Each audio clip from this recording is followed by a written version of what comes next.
Jaime and Donna, community members filled the community center behind me here in Oakdale, where the public got a chance to confront police. Well, while that meeting was going on, we decided to track Kawamoto down, and we did, to see if he had anything to say for himself. And as you saw, he was not happy with our presence. Take a look. I'll cut your throat. Hey, back off. Hey, we're leaving. Just an example of how quickly this fire is taking off. Take a look behind me on this hill. Just a couple of minutes ago, everything was calm, and now you can see there is a big flare-up. Donna and Jaime, as you can see behind me, there are still several hundred people that are here on the steps of the state capitol voicing their opposition to the gay marriage ban. Police say it was around 2 o'clock in the afternoon. The woman was leaving a parking lot near Hammer Lane and Palisades Drive, when all of a sudden the man opened the passenger side door, got inside her car, and assaulted her. The man then forced her to drive in the back of some businesses to a secluded area. He then forced her into the back seat, where he continued to beat her, raped her, and robbed her. Shock just barely scratches the surface out here. Neighbors say they cannot believe an accused killer was living among them. They say it's going to take a whole lot to return to a sense of normalcy out here. You can see that the cats have pretty much taken over the entire house, but for the people who live here, that's okay, even though their living quarters has been forced to just one room. Donna, investigators are inside that house right now as we speak, collecting evidence, trying to piece together exactly what happened. As you can see, still a very active crime scene out here in Modesto. Now, after that confrontation, police were called out to that house, and Kawamoto was arrested, and he is back behind bars tonight, but for how long, nobody knows. Still, that is no relief for neighbors who say they are now living in fear. I'm afraid, so scared for these babies and myself. Desperate for answers and desperate to feel safe in their own neighborhoods, dozens of people attended this community meeting in Oakdale, concerned that a violent sexual predator has moved to town. We take walks every day, and now we can't do that because he sits on his front porch dog drunk and just stares and smiles like it's funny, and it's not. 44-year-old Darren Kawamoto is a convicted rapist. According to the Megan's Law website, his offenses include sodomy and oral copulation with a child younger than 14. By law, he's required to register as a sex offender, but in this case, he's listed as a transient with no permanent address. You can't really find him whenever you want, you know, where he's at, and just kind of drive by there and see that's where he is, and I know I'm safe being over here at this moment. I don't think this should be allowed at all. I think they should get him out of our neighborhood, especially these kids. Why are they letting people like this out? There should be an island for these people to go to. Kawamoto has served his time and is no longer on parole, so there's little law enforcement can do. But for these concerned neighbors, Kawamoto's actions toward us make them even more afraid for their own safety.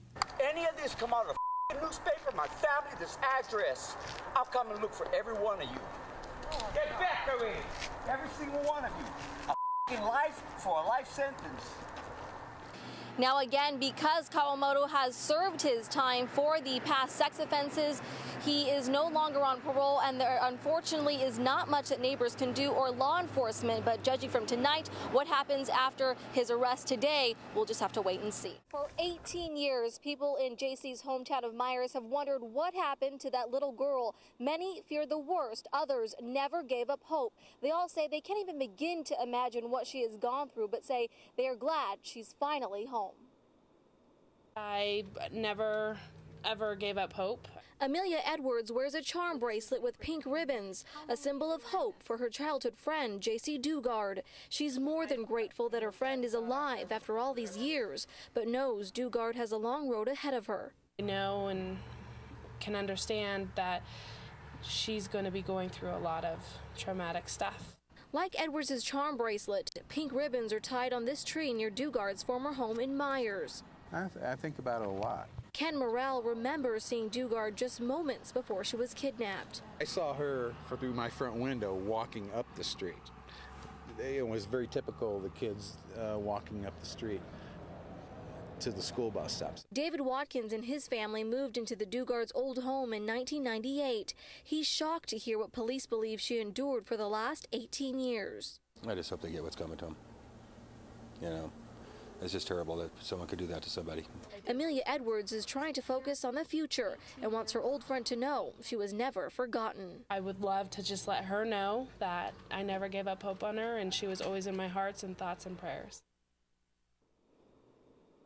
A lot of people feeling that same way tonight in Myers. Just about everywhere we went in town, people were talking about JC, so you can just imagine how overjoyed they are to find out that she is alive.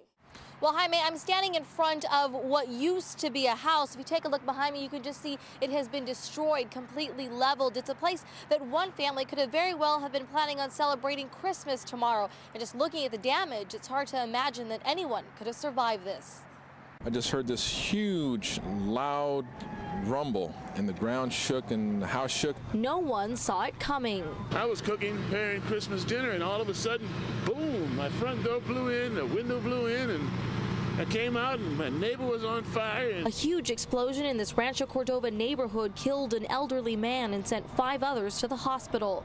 This house was leveled and 2 others damaged. Debris was scattered everywhere. The impact was felt several blocks away. It was unbelievable. It was a big explosion. There was a lot of fire and a lot of damage from the explosion. Investigators say a PG&E crew was inspecting a gas leak on Calle del Sol Way around 1:30 this afternoon when something went terribly wrong. We're shutting gas off to the immediate area, and once the gas is shut off, the scene is safe and we can go in and look at what happened. 2 people, a woman in her 40s and a 17-year-old girl, are in critical condition with severe burns. A PG&E worker and a firefighter were also treated for injuries.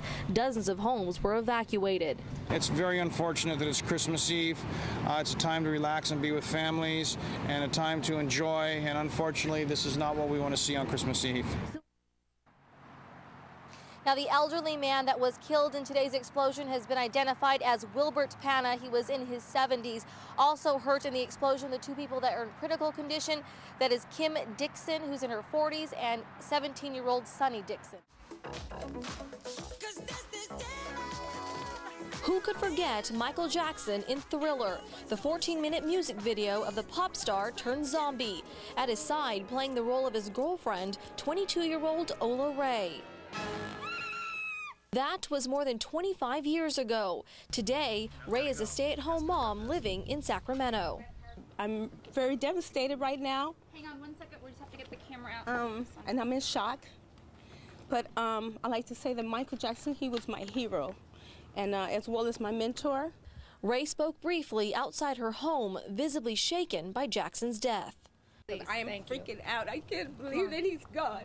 Back then, Ray was a young model and aspiring actress.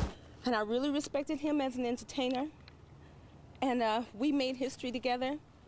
But he was the best, and he will always be the best. For Ray, Jackson was more than just a pop icon, but a friend who'll be missed dearly. May he rest in peace. God has him now. You know, he may be gone, but he's not forgotten. He's a legend. And that's all I have to say. God bless you, Michael. I love you, man.